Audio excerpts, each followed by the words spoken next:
Nazrawit. When trust costs a lifetime. There are moments in life that arrive quietly, without warning, without drama. Moments that do not feel dangerous, moments that feel ordinary. And yet, they divide life into two parts, before and after. Not because of evil intentions, not because of greed, not because of recklessness, but because of trust. Trust in a friend. Trust in familiarity. Trust in the belief that another human being would never cause you harm. This is the story of Nazrawit, an Ethiopian civil engineer, an interior decoration designer, a daughter, a sister, an aspiring entrepreneur, a human being, a young woman whose entire life trajectory was altered in a single moment at an international airport thousands of kilometers away from home. This is not a story of politics. This is not a story of blame. This is a story of humanity, of consequences, and of the fragile line between justice and mercy.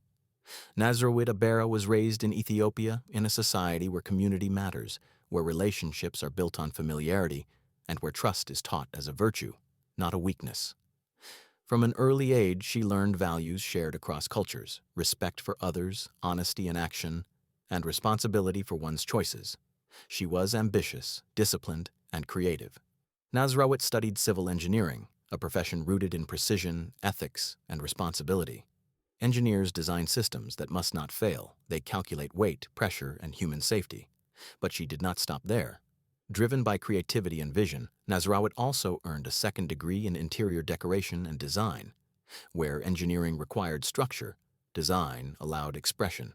She believed spaces shape human experience. Homes, offices, and public places should not only stand strong, but feel humane, functional, and inspiring. Nazrawit had a plan. She dreamed of combining engineering knowledge with interior design creativity.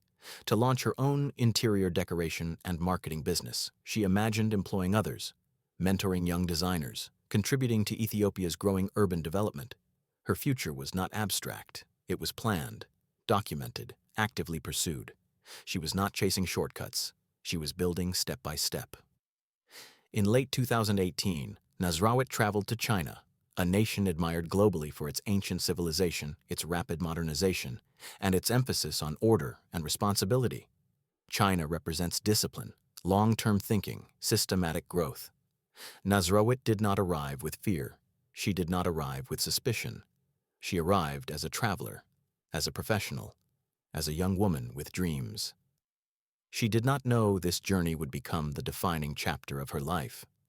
In December 2018, upon arrival at Beijing Capital International Airport, customs officers inspected her luggage. Inside were 5 shampoo bottles, ordinary items, everyday containers. They were not purchased by her. They were not packed by her. They were not opened by her. Authorities later determined the bottles contained illegal narcotics. In that moment, time collapsed. Her future narrowed to a single accusation. Nazrawit was detained immediately. Under Chinese law, drug trafficking is treated with absolute seriousness, and for quantities above a legal threshold, the punishment can be life imprisonment or even death. Fear spread instantly across her family, across Ethiopia, across continents. From the very beginning, Nazrawit maintained one statement, clearly, calmly, and without contradiction. She did not know what was inside those bottles. According to her family, the items were given to her by a childhood friend, someone she had known for years, someone trusted.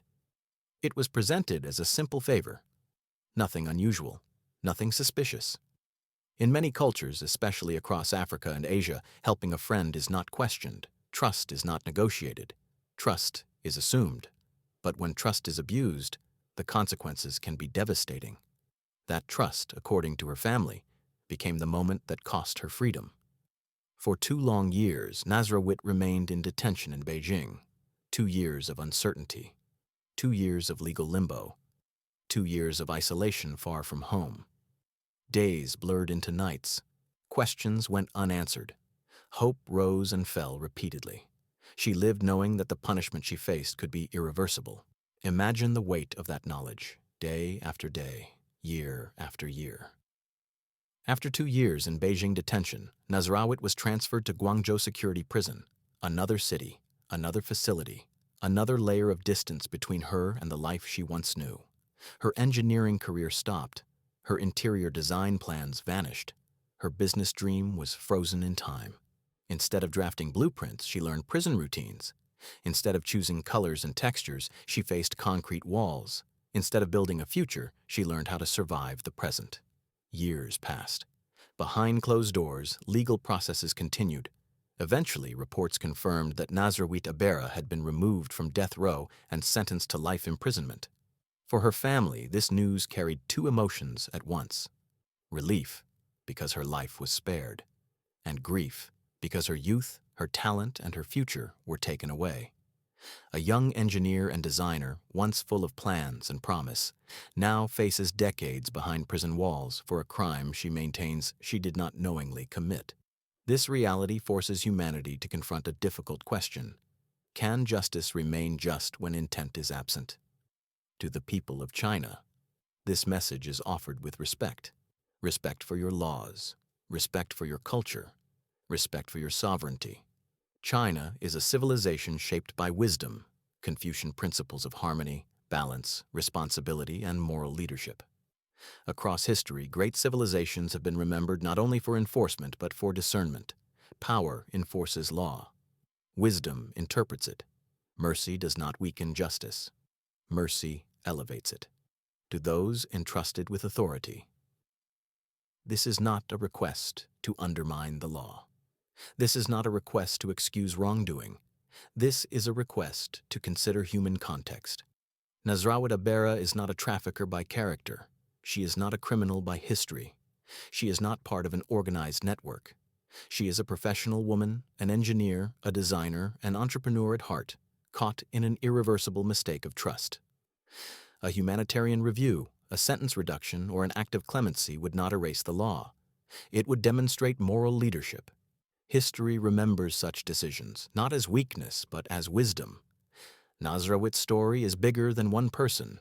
It is a warning to travelers everywhere: never carry items you did not pack yourself.